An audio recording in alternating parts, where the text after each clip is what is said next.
نحمده ونصلي على رسوله الكريم رب اشرح لي صدري ويسر لي امري واحلل عقدة من لساني يفقهوا قولي۔ اللہ کا فضل کرم ہے کہ اللہ تبارک و تعالیٰ نے ایمان کی عظیم نعمت ہمیں عطا فرمائی ہے۔ یہ اللہ کا ہم پر بہت بڑا انعام ہے۔ دنیا کے اندر نمبر 1 پر دوسری قوم ہے، نمبر 2 پر مسلمان ہے۔ یہ ایمان کی دولت اللہ نے ہمیں بغیر کسی خواہش کے، بغیر کسی درخواست کے اللہ نے ہمیں یہ نعمت سے سرفراز فرمایا ہے۔ یہ ایمان کی نعمت سب سے بڑی نعمت ہے۔ دنیا کا بادشاہ اسے بنا دیا جائے، دنیا کی ہر چیز اس کو حاصل ہو جائے، دنیا کی تمام چیزیں اس کو مل جائے، دنیا کی تمام نعمتیں اسے مل جائے، ایمان اگر نہ ملے تو وہ دنیا میں بھی ناکام ہوگا اور آخرت میں بھی ناکام ہوگا۔ ظاہری اعتبار سے تو ہمیں نظر آئے گا کہ دنیا کی نقشے اس کے پاس ہے، دنیا کی چیزیں اس کے پاس ہے، تمام سہولتیں اس کے پاس ہے، لیکن اندرونی طور پر جو ہے یہ بے چین ہوگا۔ ایمان کی نعمت ہے، ایمان کے ساتھ اس دنیا سے انسان جائے گا تو پھر ہمیشہ ہمیشہ کی نعمتیں، ہمیشہ ہمیشہ کی راحتیں، ہمیشہ ہمیشہ کی سہولتیں اور دولتیں، جنت اور جنت کی نعمتیں اللہ تبارک و تعالیٰ اس کو دیں گے۔ آخرت میں موت کو بھی دمبے کی شکل میں لا کر اس کو ذبح کر دیا جائے گا، وہاں ہمیشہ ہمیشہ ہم کو رہنا ہے۔ ایک مثال دے کر بتائی جاتی ہے، ایک حال میں ایک کمرے میں رائی کے دانے بھر دیے جائے، بلکہ پوری دنیا کے اندر بھی رائی کے دانے بھر دیے جائیں، اور ایک دانہ 1000 سال کے بعد پرندہ لے کر جائے تو کہا یہ رائی کے دانے ختم ہو جائیں گے، آخرت کی زندگی ختم نہیں ہونے والی ہے۔ اسی لیے اصل کامیابی ہماری آخرت کی کامیابی ہے، اصل کامیابی ہماری آخرت کی کامیابی۔ دنیا تو ہے ہی، حضرت آدم علیہ السلام کی غلطی کی وجہ سے سزا کے طور پر اللہ نے دنیا میں ہم کو بھیجا ہے، ورنہ اللہ کی عبادت کے لیے، اللہ کی بندگی کے لیے لاکھوں کروڑوں فرشتے رکوع میں ہیں، سجدے میں ہیں، قیام میں ہیں۔ اللہ نے ہمیں دنیا میں امتحان کے لیے اور آزمائش کے لیے بھیجا ہے۔ یہ دنیا انسان کے لیے قید خانہ ہے، نہ یہ اپنی مرضی سے اس دنیا میں آیا ہے، نہ اس مرضی سے اس دنیا سے جائے گا۔ تو دنیا کی جو زندگی تھوڑی سی اللہ نے ہمیں دی ہے، اس دنیا کی زندگی میں ہم کو اللہ کے حکموں کے مطابق اور اللہ کے پیارے نبی حضرت محمد مصطفیٰ صلی اللہ علیہ وسلم کے طریقے کے مطابق گزاریں گے تو دنیا بھی ہمارے لیے جنت کا نمونہ بنے گی، اور آخرت کی نعمتیں تو ہمارے لیے ہمیشہ ہمیشہ کی نعمتیں ہمارے لیے اللہ نے رکھی۔ اسی لیے اللہ کے پیارے نبی صلی اللہ علیہ وسلم نے فرمائے کہ سب سے زیادہ دانا، عقل مند، ہوشیار انسان وہ ہے جو آخرت کی آنے والی جو منزلیں ہیں اس کی تیاری میں لگ جائے۔ اسے اللہ کے نبی نے عقل مند کہا ہے۔ ہم کسے عقل مند کہتے ہیں؟ جو خوب دنیا حاصل کر لے، چاہے کیسی بھی ہو، خوب جو ہے دنیا کی مال و دولت کو حاصل کر لے، اسے ہم عقل مند کہتے ہیں، چاہے کسی بھی طرح سے حاصل کر لے۔ دنیا کی اللہ کے پاس فرمایا کہ مچھر کے پر کے برابر بھی قیمت نہیں، اگر ہوتی تو اللہ تبارک و تعالیٰ اپنے نافرمان کو ایک گھونٹ پانی بھی پینے نہیں دیتے. دنیا کی کوئی حیثیت نہیں, دنیا کی کوئی حقیقت نہیں. ہمیں اللہ نے بھیجا ہے آخرت کی تیاری کے لیے, دنیا میں بھیجا ہے, امتحان کے لیے بھیجا ہے, آزمائش کے لیے بھیجا ہے. حضرت عبداللہ بن حذیفہ رضی اللہ تعالیٰ عنہ کے سامنے تینوں چیزیں پیش کی گئی, زن, زر, زمین, تینوں چیزیں پیش کی گئی اور ڈرایا گیا, موت کا خوف دلایا گیا کہ تم ایمان کو چھوڑ دو, تمہیں آدھی سلطنت دی جائے گی, تمہیں پوری جو ہے تو سلطنت دی جائے گی, دنیا کی تینوں چیزیں زن, زر, زمین تمہیں تمہارے قدموں میں ڈال دیے جائیں گے. لالچ دیا گیا, ڈرایا گیا کہ تاکہ تم ایمان کو چھوڑ دو. حضرت عبداللہ بن حذیفہ رضی اللہ تعالیٰ عنہ نے کہا کہ میں ایک لمحے کے لیے بھی اپنے ایمان کو چھوڑنے کے لیے تیار نہیں. جب خوف دلایا گیا, ڈر دلایا گیا اور کھولتے ہوئے پانی میں جو ہے ان کی نظروں کے سامنے غالباً قیدی کو لا کر کھولتے ہوئے پانی میں ڈالا گیا, اس کی گوشت ہڈیاں الگ الگ ہو گئی. اس منظر کو دیکھ کر بھی جو ہے شاید یہ ڈر جائیں. اور پھر قیصر روم کے بادشاہ نے کہا کہ جاؤ ان کا بھی یہ حشر کیا جائے. ان کو جو ہے لے جانے لگے. چند قدم چلنے کے بعد ان کے آنکھوں میں آنسو آ گئے. حضرت عبداللہ بن حذیفہ رضی اللہ تعالیٰ عنہ کے آنکھوں میں آنسو آ گئے. تو شاید وہ سمجھے کہ یہ موت کے ڈر سے رو رہے ہیں, موت کے ڈر کی وجہ سے ان کے آنکھوں میں آنسو آ گئے. وہ تو موت کو ایسا محبوب رکھتے تھے جیسے ہم جو ہے سب سے زیادہ جو ہے چیز کو محبوب رکھتے ہیں, جیسا کفار مشرکین جو ہے شراب کو محبوب رکھتے ہیں, ایسی جو ہے وہ موت کو محبوب رکھتے تھے. بادشاہ کے پاس لایا گیا تو بولے کیا بات ہے, کیوں رو رہے ہیں؟ کہا میں اس لیے رو رہا ہوں کہ اللہ تبارک و تعالیٰ نے مجھے ایک جان دی ہے.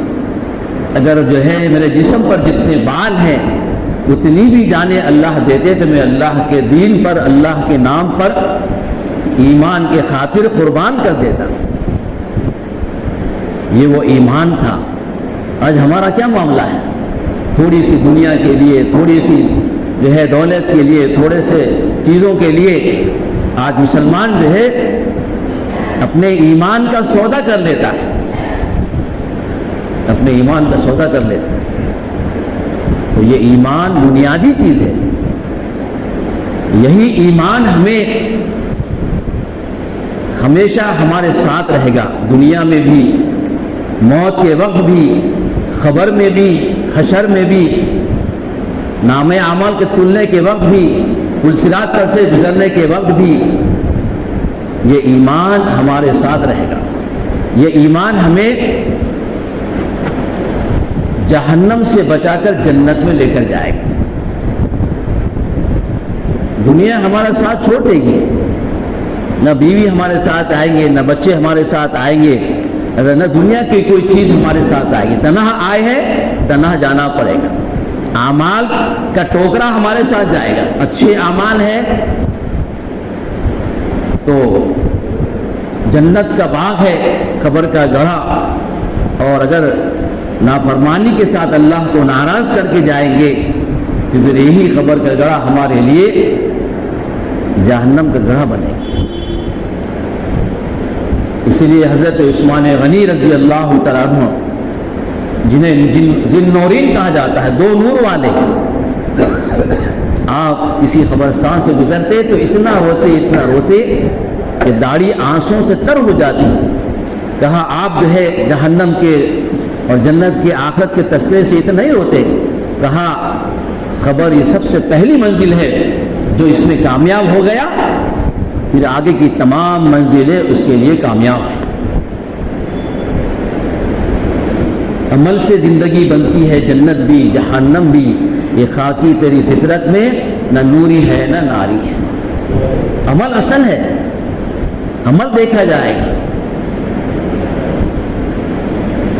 اللہ نے اپنے حبیب کو اپنے پاس بلا کر صلی اللہ علیہ وسلم نماز کا تحفہ عطا فرمایا ہے۔ کتنا یقین ہے ہمیں نماز پر۔ کہنا سننا تو بہت ہوتا ہے، لیکن نماز سے ملنے کا، نماز سے پڑھنے کا، نماز سے ہونے کا، کہ دنیا اور آخرت کی کامیابی اللہ نے نماز میں رکھی ہے، اس بات کا یقین کتنا ہے ہمارے دل کے اندر۔ اس کے لیے ہم اپنا خود کا جائزہ لے کر دیکھ لیں۔ یہ مسجد جمعہ کی دن جو ہے الحمدللہ پوری بھر جاتی ہے نماز کے لیے، جمعہ کی نماز کے لیے۔ اگر یہی حال ہمارا فجر کی نماز کا ہو جائے تو اللہ تبارک و تعالیٰ اس کائنات کے نظام کو ہماری مرضی کے مطابق چلائے گی۔ جتنے لوگ ہیں اس میں میں بھی شامل ہوں، ابھی تو لوگ آ رہے ہیں، یہ سب جو ہے اگر میں خود اس میں پہلے شامل ہوں کہ میں اپنے گریبان میں جھانک کر دیکھوں کہ آج میں نے فجر کی نماز پڑھی کیا، آج میں نے فجر کی نماز پڑھی کیا۔ کسی وجہ سے اگر آنکھ نہیں کھل سکی تو کیا میری نیت تھی اور کیا مجھے احساس ہوا کہ آج میری فجر کی نماز چھوٹ گئی؟ یقین کی کمی ہے۔ حدیث پاک کی مفہوم میں بات ملتی ہے جو صبح اٹھ کر اللہ کے گھر کی طرف نماز کے لیے چلتا ہے، دن بھر اللہ کی مدد اس کے ساتھ ہوتی ہے۔ اور ایک حدیث پاک کا مفہوم ہے جو صبح اٹھ کر اللہ کے گھر کی طرف نماز کے لیے چلتا ہے، کیا اس کے ہاتھ میں ایمان کا جھنڈا ہوتا ہے۔ کتنے فیصد نماز پڑھے ہم؟ کلاری کا زلزلہ آیا تھا، میں تو اس وقت جو ہے ماحول کے ادھر جماعت میں تھا، تو صبح 4 بجے کے غالباً ٹینا ہلنے کا جیسا محسوس ہوا، تو یہاں پتہ چلا کہ جو ہے مسجدوں میں 3 وقت جو ہے جماعت بنانا پڑی۔ کیا چاہتے ہم؟ اللہ ہمیں سمجھا دے کہ یہ ایسے حالات آئے جس کی وجہ سے ہم جو خود رجوع ہو جائیں۔ اللہ نے اختیار دیا، ایک پیر میں اٹھا سکتا ہوں، دوسرا پیر نہیں اٹھا سکتا۔ اللہ نے عقل سلیم دی اور اپنے جو ہے حبیب صلی اللہ علیہ وسلم کے ذریعے سے تمام باتیں ہم کو بتلا دی، 100% عمل کر کے بتلا دیے۔ یقین ہوتا تو پھر کوئی جو ہے بالغ مرد جس میں نماز فرض ہو گئی، فجر کی نماز کو بھی نہیں چھوڑتا اور عشاء کی نماز کو بھی نہیں چھوڑتا۔ یہ 2 نمازیں خاص طور سے فرمایا، عشاء اور فجر میں جو سستی کرتا ہے، کہا یہ منافق کی علامت ہے، منافق کی علامت۔ یقین ہوگا تو کون سی ماں نہیں چاہتی کہ میرے بیٹے کے ساتھ، میری اولاد کے ساتھ اللہ کی مدد ہو؟ کون نہیں چاہتے؟ ہم سب چاہتے ہیں۔ چاہنے سے کوئی چیز حاصل نہیں ہوتی۔ دنیا کا کوئی کام ہو، دنیا کا کوئی مسئلہ ہو، صبح اٹھ کے جانا ہے تو سب فکر کر رہے ہیں، امی جان بھی بوڑھے، بھیا بھی بوڑھے، باجی بھی بوڑھے کہ بیٹا جلدی سو جاؤ، صبح جلدی جانا ہے، جلدی سو جاؤ، صبح جلدی اٹھنا ہے۔ اگر یہی فکر ہماری نماز کے لیے ہو جائے،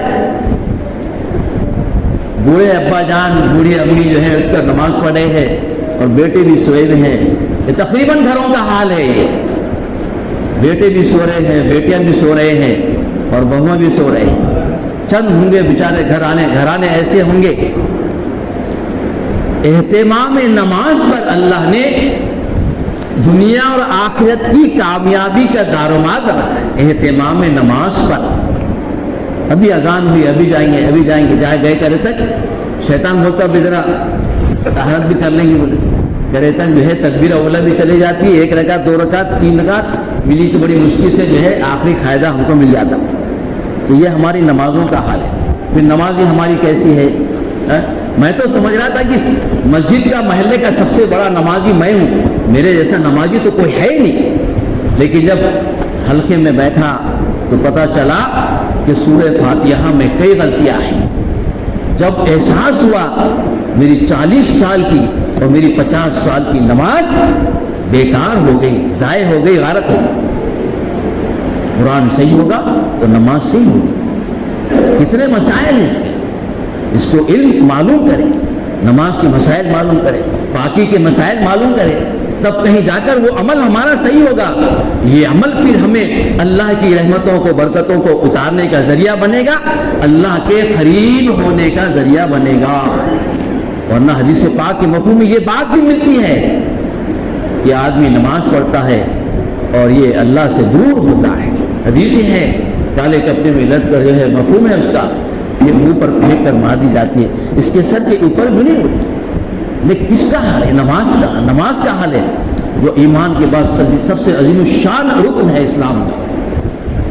اس کا علم ہم کو, اس کی معلومات الحمدللہ. اب تو محلے میں پہلے تو جو ہے ہمارے بچپنے میں علماء حضرات, عالم حضرات مدرسوں میں بڑی مشکل سے ملتے تھے, اور یوپی سے ادھر سے جو ہے ترابی کے لیے حفاظ کرام آتے تھے. آج تو الحمدللہ ہر جو ہے مساجد میں عالم, حافظ, مفتی, بلکہ محلوں میں ہے, آسانی سے ہر چیز کے مسئلے کو ہم پوچھ سکتے ہیں. اس کے لیے اپنے نماز کی فکر کرے, میں بھی فکر کروں, میں بھی, میری بھی گھر کے لوگ سب نماز پڑھنے والے بنے, پوری امت جو ہے نماز کا اہتمام کرنے والی بنے, اس کی ہم کو فکر ہو. وہاں جو ہے نماز کو قائم کرنے کا حکم ہے. نماز کو قائم کرو, خود پڑھو, اس کی دعوت دو, اس کی فکر کرو. ہمارے معاملات بھی صحیح ہو, ہمارے اخلاق بھی صحیح ہو, ہماری معاشرت بھی صحیح ہو. اخلاق فرمایا حدیث پاک کے مفہوم میں بات ملتی ہے, کل قیامت میں سب سے وزنی جو عمل ہوگا وہ اس کے اخلاق ہوں, اس کے اخلاق ہوں. اس کے ایمان کو پہچاننا ہے تو کہا اس کے اخلاق کو دیکھو کہ اس کے اندر کتنا ایمان اترا ہوا ہے. ماشاءاللہ کتنا اچھا بچہ ہے, کس کا بچہ ہے, کیا بااخلاق ہے, بات کرنے سے پہلے سلام کر رہا, اور جو ہے تو ادب سے بات کر رہا. سب کی تعریف ہو رہی, خاندان کی, گھر کی, ماں باپ کی, ہے نا. تو کیا نالائق ہے, کیا بدتمیز ہے, کس کا ہے یہ اخلاق ہمارے.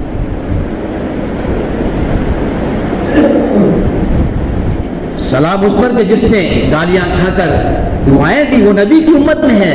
آج مسلمان بھی کیا نعرہ کہتا ہے, مسلمان جس کو اس امت کو اللہ نے اس دنیا کے اندر رحمت بنا کر بھیجا ہے. ہمارے نبی صلی اللہ علیہ وسلم رحمت للعالمین ہے, عالم کے لیے رحمت بنا کر بھیجے گئے. مکہ فتح ہوا تو عام معافی کا اعلان کیا, کیسی تکلیفیں دی ہم تصور بھی نہیں کر سکتے, ہم سوچ بھی نہیں سکتے. ایسی ایسی تکالیفیں دی گئی, آپ کے چچا کو شہید کیا گیا, کلیجہ چبایا گیا. اس کے لیے بھی یہ ہے کہ یہ بھی جو ہے ایمان لے کر آ جائے, یہ بھی جو ہے ہدایت پا جائے, یہ بھی جہنم سے بچ کر جنت میں جانے والی بن جائے. سب سے سخت تکلیف جو آپ کو ہوئی وہ طائف کی نہیں. اگر آپ وہاں بددعا فرما دیتے, فرشتہ آیا آپ کے لیے, آپ کے پاس, آپ اگر حکم دے تو میں یہ پہاڑوں کو اس طرح سے ملا دوں اور پیس دوں جیسا دانے دو چکی کے پاٹ میں پیستے ہیں, یہ پوری قوم اسی طرح سے پس جائے. لیکن اللہ کے نبی نے بددعا نہیں فرمائی, بلکہ آپ نے کہا کہ اس میں میری ہی کچھ کوتاہی ہوگی. اور پھر اللہ نے پھر دعا فرمائی, اور وہیں سے محمد بن قاسم رحمۃ اللہ علیہ جو سندھ کے علاقے سے ہندوستان میں جو ہے دین کو لے کر آئے, دین کو لے کر آئے. تو وہ نبی کی امت میں ہے. آج مسلمان بھی کیا ہو رہا ہے, کیا بولا مسلمان, بولے میں ٹینشن لیتا نہیں, بولے ٹینشن دیتا ہوں. یہ ہمارے نبی کی امت کا کام ہے. ارے اس لیے ہم کو اللہ نے اپنے حبیب کی امت میں بنایا کہ تو غریبوں یتیموں مسکینوں کا مال دیا اللہ نے تو اس کا یہ استعمال ہے. نابینا کا ہاتھ پکڑ لے اس کو راستہ بتا دے, یتیم کے سر پہ ہاتھ پھیر لے. یہ زبان سے ہاتھ سے پیر سے دوسرے کو ہم فائدہ پہنچانے والے بنے. ایک زبان کی جو اللہ نے نعمت دی ہے, یہ زبان جو ہے 32 دانتوں میں رہتی ہے لیکن اس کی وجہ سے آدمی مصیبتوں میں تکالیف میں پڑ جاتا ہے. اس زبان کا استعمال بھی ہمارا صحیح ہے. جو نعمتیں دی ہے اللہ نے, یہ ہاتھ, یہ پیر, یہ آنکھ, یہ صحت, یہ تندرستی, اس لیے کہا کہ جا کر دواخانوں میں ایک راؤنڈ مار کر آؤ, تب پتہ چلے گا کہ کتنی بڑی نعمت اللہ نے ہمیں دی ہے. تو کوئی جو ہے تو پڑا ہوا ہے, کوئی کرا رہا ہے, کسی کو یہ بیماری, کسی کو وہ بیماری. اس سے کہا کہ عبرت کے لیے دواخانوں کا ایک ہزار جو ہے تو چکر کاٹ کے آؤ تاکہ عبرت حاصل ہو کہ جو نعمتیں اللہ نے ہمیں دی ہے ان نعمتوں کی ہم قدر کرنے والے بنے, ان نعمتوں کی ہم جو ہے تو اہمیت کو جاننے والے بنے. ماں باپ سب سے بڑی نعمت ہے. ماں باپ راضی تو اللہ راضی, اور ماں باپ ناراض تو اللہ ناراض. بڑا بھائی باپ داخل ہے, ماں کے قدموں کے نیچے جنت ہے اور باپ جنت کا دروازہ ہے. دین مکمل اسلام ہے, پورا اسلام جو ہے پورا مکمل دین ہے. ہر چیز بتا دی گئی, پیدائش سے لے کے موت تک اور موت سے لے کے پیدائش تک, سر کے ناخن سے لے کے پیر کے سر کے بال سے لے کے پیر کے ناخن تک, صبح سے لے کر شام تک پوری زندگی تمام چیزیں بتلائی گئی. ہم تو خوب کر رہے ہیں لیکن ماں ناراض ہے. حضرت اویس قرنی رحمت اللہ علیہ اللہ کے نبی سے ملاقات کے لیے آئے. کون نہیں چاہتا اللہ کے نبی سے ملاقات کرنا, کون نہیں چاہتا. آئے, پتہ چلا کہ شاید غالباً 2 دن کے بعد اللہ کے نبی آنے والے ہیں, اور جب ماں کا خیال آیا تو فوراً جو ہے 2 دن نہیں کہہ سکتا کہ میری ماں نابینا ہے, ماں کی خدمت کی میری ذمہ داری ہے. تو فوراً جو ہے واپس چلے گئے. اللہ کے نبی کا فرمانے حضرت عمر رضی اللہ تعالیٰ عنہ سے, اے عمر اویس قرنی سے امت کے لیے مغفرت کی دعا کرانا. اتنا اونچا مرتبہ کس وجہ سے ملا؟ حضرت موسیٰ علیہ السلام تو کہا کہ وہ قریشی کہا کہ کیا عمل کرتے کہ تمہارے ساتھ کل جنت میں ان کے تمہارے ساتھ ہوں گے, کل کون ہوگا؟ تو کہا وہ قریشی, جا کے دیکھے کیا بات ہے. کہا وہ ماں کی خدمت کر رہے ہیں, پہلے ماں کو کھلا رہے ہیں پھر کھا رہے ہیں. حضرت موسیٰ علیہ السلام سے, موسیٰ کلیم اللہ کے, اللہ نے کہا ذرا سنبھل کے ماں کی دعا تمہارے ساتھ نہیں ہے. بڑے کبھی ہم کو بولتے ہیں, نوجوان بچوں کو بڑے ہمارے بولتے ہیں, بڑے ہمارے ماں باپ, تو وہ برا لگتا ہے, دل کو تکلیف ہوتی ہے, برا لگتا ہے. حالانکہ یہ ہمارے محسن ہیں, یہ ہمارے فائدے کے لیے بولتے ہیں, یہ ہمارے اچھائی کے لیے بولتے ہیں, یہ ہماری کامیابی کے لیے اور یہ ہماری ترقی کے لیے بولتے ہیں, اور ہمیں برا لگتا ہے. ہر ایک کے حقوق بتا دیے گئے, ماں باپ کے حقوق بتا دیے, بھائی بہنوں کے حقوق بتا دیے, اور بیوی کے حقوق بھی بتا دیے ہیں. یہ بیوی تیری زندگی کی ساتھی ہے, تیری شریک حیات ہے. 2 پہیے سے گاڑی چلتی ہے, ایک پہیا فریکچر ہے تو 10 گھنٹے میں 1 گھنٹے کا سفر 10 گھنٹے میں پورا نہیں کر سکتا. اس پر کوئی تانا تشنی نہ کرے, اس پر ظلم نہ کرے. مظلوم کی آہ سے بچو,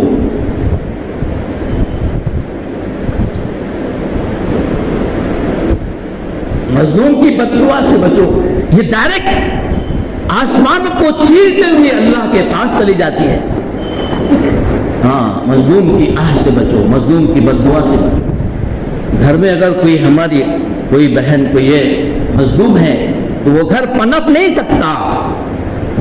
کسی یتیم پر ظلم ہو رہا ہے تو وہ خاندان پنپ نہیں سکتا. اسی لیے ہم اللہ کے نبی کی امت میں ہیں. ہمارا کام کیا ہے کہ ہماری وجہ سے کسی کو تکلیف نہ پہنچے. تھوڑا سا مال آ گیا، تھوڑی سی دولت آ گئی، تھوڑا سا عہدہ مل گیا، تھوڑی سی جوانی آ گئی تو غرور کرتا ہے، تکبر کرتا ہے، مستی کرتا ہے، لوگوں پہ ظلم کرتا ہے. کیا حیثیت ہے میری، کیا حیثیت ہے تیری، کیا حیثیت ہے تیری؟ مٹی سے بنا ہے، مٹی میں جائے گا. ایک ناپاک خطرے سے بنا ہے، کوئی حیثیت نہیں ہے. ناک کا چوہا اگر چہرے پہ آ جائے تو منہ پھیر کے نفرت کرے سب، کوئی حیثیت نہیں ہے. کہے کا غرور، کہے کا تکبر، کہے کا غرور ہے. غرور، تکبر، انانیت، یہ بری عادتیں، بری باتیں ہیں. یہ اچھائیاں یہ ہے عاجزی، انکساری، تواضع، ہر ایک کا بھلا چاہنا، ہر ایک کا اچھا چاہنا. کر بھلا تو ہوگا بھلا. ہم دوسروں کا بھلا چاہیں گے، اللہ ہمارا بھلا کرے گا. یہ امت میں اللہ نے ہم کو بھیجا ہے، اس لیے نہیں بھیجا جب میں اپنی دیکھوں. یا شیخ اپنی دیکھ نہیں ہے، اللہ کی نبی کی زندگی اٹھا کر دیکھے. دائم المتفکر تھے، دائم الفکر تھے، ہمیشہ امت کا غم، امت کی فکر میں. آخری وقت بھی ہے تو کہہ رہے ہیں یا ربی امتی، یا ربی امت، اے اللہ میری امت کا کیا ہوگا. وہ امت میں ہیں ہم.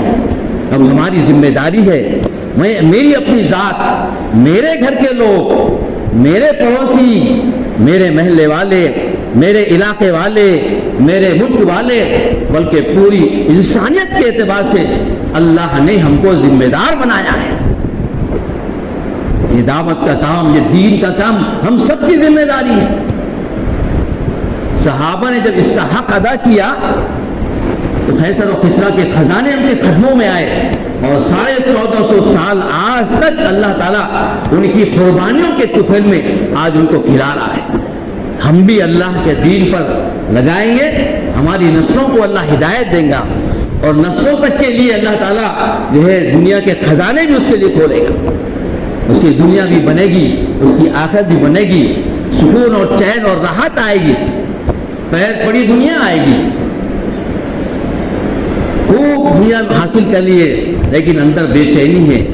وہ اے سی روم ہے، اسپنج کا گدا ہے، تمام سہولتیں ہیں، لیکن نیند نہیں آ رہی. ڈاکٹر صاحب ذرا گولی کا پاور بڑھا دیجیے، 300 ہے کہ تو 400 کر دیجیے، تو 400 ہے تو نیند نہیں آئی. الا بذکر اللہ تطمئن القلوب، دلوں کا چین و سکون اللہ نے اپنی اطاعت میں رکھا ہے، اپنی فرمانبرداری میں رکھا ہے. دنیا تو اللہ تعالیٰ ایرے غیرے نتو خیرے کو دے دیتے ہیں، یہ اصل نہیں ہے. اصل تو سکون، چین، راحت، یہ اصل چیز ہے. اس کے لیے محنت شرط ہے، قربانی شرط ہے. والذین جاہدوا فینا لنہدینہم سبلنا. تم میرے راستے کی جدوجہد کرو، کوشش کرو تاکہ میں تم کو ہدایت سے نوازوں. ہم سب چاہتے، ہم سب چاہتے سب نیک بن جائے، اچھے بن جائے، دیندار بن جائے، اللہ کی رحمتیں آئے، برکتیں آئے، اولاد نیک بنے، دیندار بنے، صالح بنے، بیوی فرمانبردار بنے. ماں باپ بھی چاہتے کہ اولاد نیک بنے، فرمانبردار بنے، اطاعت کرنے والی بنے. اللہ کی رحمتیں، برکتیں ہمارے بستیوں میں، ہمارے گھروں میں، ہمارے علاقوں میں آئے. ہمارے علاقے مدینے، ہمارے گلیاں مدینوں کی گلیاں بن جائے. چاہنے سے کوئی چیز حاصل نہیں ہوتی، قربانی دینا پڑے. شرط ہے اللہ کے نبی کی زندگی اٹھا کر دیکھیں، صحابہ کی زندگی اٹھا کر دیکھیں، اللہ والوں کے بزرگان کی زندگیوں کو اٹھا کر دیکھیں. حضرت عبداللہ بن مبارک رحمۃ اللہ علیہ جو ہے 6 مہینے درس و تدریس کا کام کرتے تھے، 6 مہینے اللہ کے راستے میں چلتے. یہ ذمہ داری ہماری ہے، یہ ذمہ داری تو پورے کریں گے کہ محمد سے وفا تو نے تو ہم تیرے ہیں. یہ جہاں چیز ہے کہ اللہ قلم تیرے، سب کچھ اللہ نے ہمارے لیے بنایا ہے اور ہم کو اللہ نے اپنے لیے بنایا. اس لیے ہم سب مل کر اس کی فکر کریں گے، کوشش کریں گے تو ہدایت عام ہوں گے۔ آج حالات کیسے ہیں؟ آج حالات ہم دیکھیں کیسے ہیں۔ آج بات جو ہے تو ٹائم نہیں ہے۔ خطرناک دشمن نفس ہمارا دشمن، شیطان ہمارا دشمن، بری عادتیں ہمارے دشمن، اور سب سے خطرناک دشمن کیا ہو گیا بولو؟ Hello mobile. اچھوں کا نہ چھوڑا موت میں تو اچھا موبائل ہے۔ ایک ٹیچر نے بچے سے پوچھا، بچے بیٹے کیا بنو گے؟ کہا میں موبائل بنوں گا۔ میں دیکھتا ہوں کہ امی بھی ابا بھی جو ہے زیادہ موبائل میں زیادہ وقت دے رہے ہیں۔ اب بچوں کا کیا حل ہوگا؟ اب یہ کہنے کی ضرورت نہیں ہے۔ اللہ ہم سب کو جو ہے اس کی حفاظت فرمائے اور سوفر دین پہ چلنے کی توفیق عطا فرمائے، اور دین کی محنت کے لیے اللہ ہم سب کو، ہماری جوانی کو، ہماری اولادوں کو سب کو قبول فرمائے۔ وآخر الدعوانا الحمد للہ رب العالمین۔